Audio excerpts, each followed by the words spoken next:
Thanks a lot and Pranams Maharaj for those few soul-stirring words. And now, Professor B.S. Murthy, born in Vijayawada, started his career in metallurgy with a diploma in Government Polytechnic, Vijayawada, and got his BE from VRC Nagpur. After his PhD from IISc Bangalore, he served IIT Kharagpur as a faculty member during 1992 to 2004. He is currently a professor of the Department of Metallurgical Materials Engineering, IIT Madras. He is recipient of Shansharup Bhatnagar Award 2007.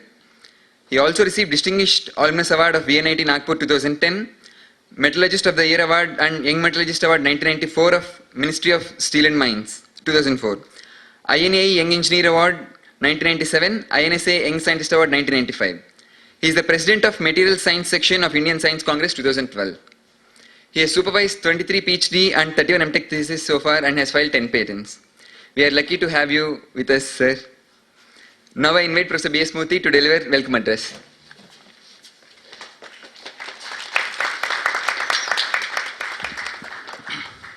Namaste, brothers and sisters.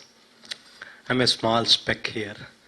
Whatever he has read, it is meant for certain projects. If you want to get a project sanctioned, for example, tomorrow I'm going to Delhi to get a project sanctioned. You need this. We are talking here of having higher values. I'm very happy to stand in front of all of you who all have this feeling inside you that yes, we should live with higher values. And if I just look at my age when I was a bachelor student, like many of you sitting here, I was at REC Nagpur. The only thing that I read other than metallurgy was Swami Vivekananda and Ramakrishna. Every day up to the library was closed at 10:30 or so, until the fellow switches off the lights, I was always reading only Ramakrishna literature. I really don't know how I passed metallurgy actually. So that was the kind of, and I actually thought that I would become a monk like the two sitting there. But possibly the destiny has something else for me, and I am standing in front of you as a professor. I always believed that if there is a critical mass of people who want to live at a higher plane, the whole world can change. That's what actually Swamiji used to say, that give me 100 people who have a goal of living at a higher plane.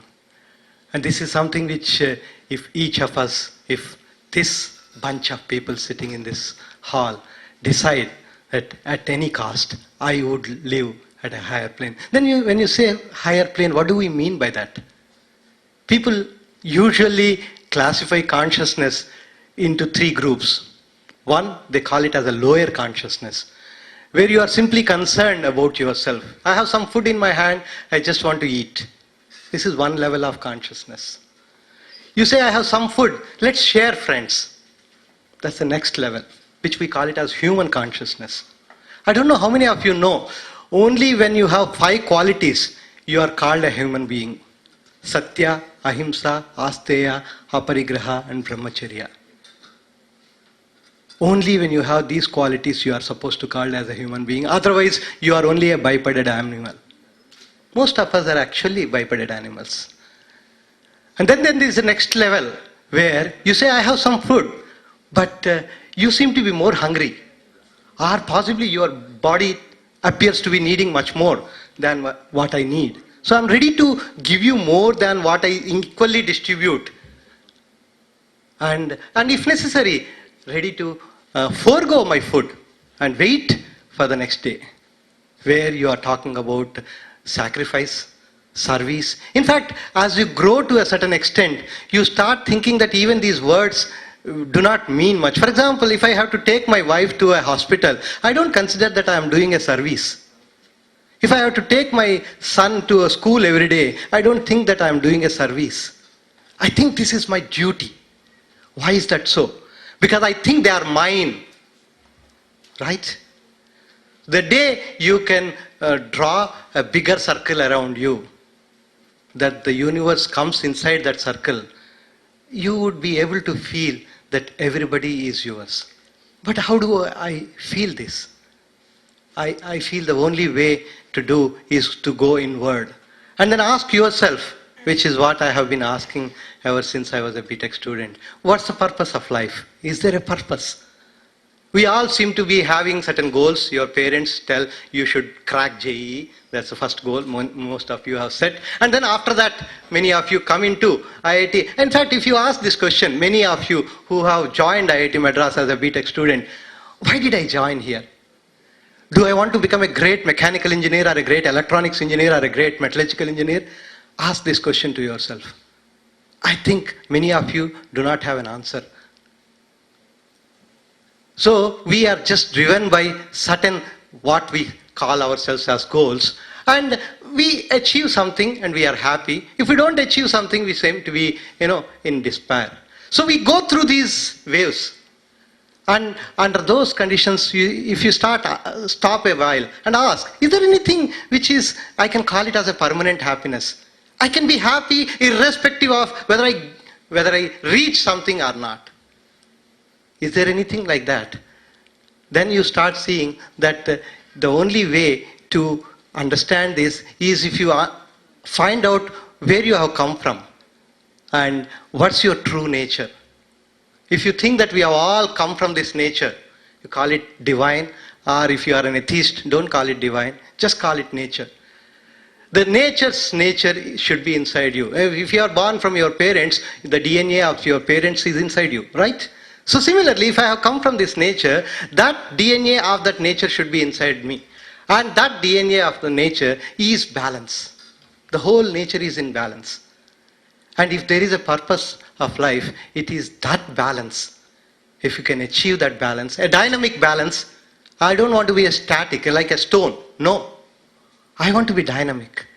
I want to be able to do all my work and still be able to be balanced. And not be, carried away or disturbed by everything around me. This is what is Bhagavad Gita. Krishna calls it as Sthita Prajna. In fact, this is what, even if you look at as Patanjali's Yoga Sutras, the last stage they call it as Samadhi. Samadhi, if you look at the root of that, Sama is balanced. Balanced mind is that Samadhi. And the only way to identify that with yourself is to look inside you. And if you start looking inside you, you would be able to see this. And then start being able to answer this. That yes, there is a purpose of this life.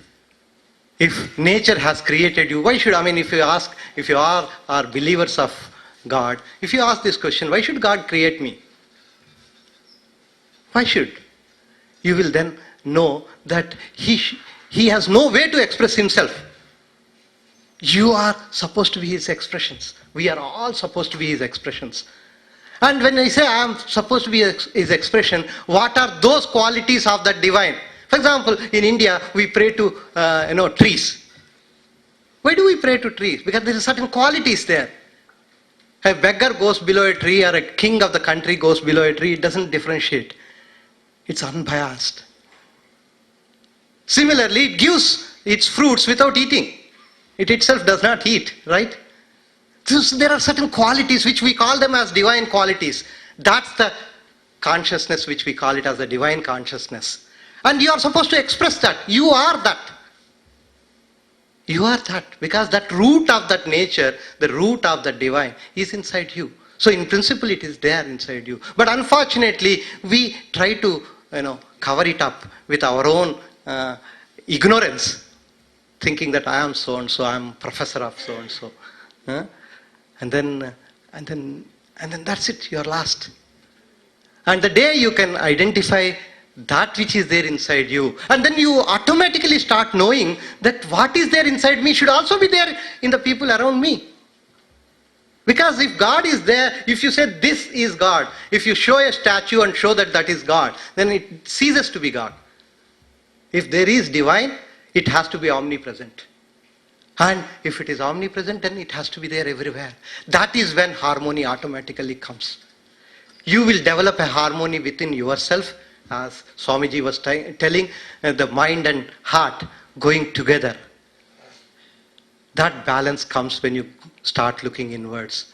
And when you start looking inwards, and not only that balance develops inside you, but also you try to start feeling this connection, that we are all connected. If you see that movie Avatar, Avatar talks about this connection. Huh? And it's true that this connection between all of us is that link, that we are all come from the same origin. This is what we call it as Sahodara. Huh? People who are born to the same parents are called Sahodaras. We are all born to the same nature. You call it as divine or whatever it is. And so in principle you can start feeling that true universal brotherhood. At the moment, most of us, when you face a new person, you try to take back a little bit. Because you think that this fellow is going to exploit me. Because the first thing, reaction of me with any new person whom I meet is that. That's all because we have somehow forgotten that we are that divine. And the day I can understand, I can associate myself with that which is there inside me rather than this whatever is external form, then you will start seeing that connection between every one of us. Then you would be able to live at a higher plane and be able to express the true qualities of the divine which are supposed to be naturally there inside you. And the day you are able to express that, the purpose is served. You will never be born once again. It's like a master and slave. If you remember, as long as the slave does not satisfy the master says, keep doing it again and again. The day the slave satisfies the master, your job is done. I give you freedom. You get that freedom. And that's, I feel, should be the purpose. And if a critical mass of people live at that higher plane and their positive vibrations would be able to get intensified. You all know in our physics, if there are frequencies if waves of similar frequency go, there is a constructive interference and the amplitude grows. That's it. So if we can all live at a plane, where we are concerned not only about ourselves, but a much bigger universe, where I consider the universe as mine, and then you would see the whole world will change. I think all of you on this day should start thinking that yes, it is possible that I can form one of those who take a firm stand that yes, at any cost I am going to live at that plane, and then look inside me, find out my true nature, which is nothing but universal in nature, and be able to realize that. And that's what Swamiji, when somebody went and asked him, Swamiji, can you show me God? He said, are you ready? Are we all ready?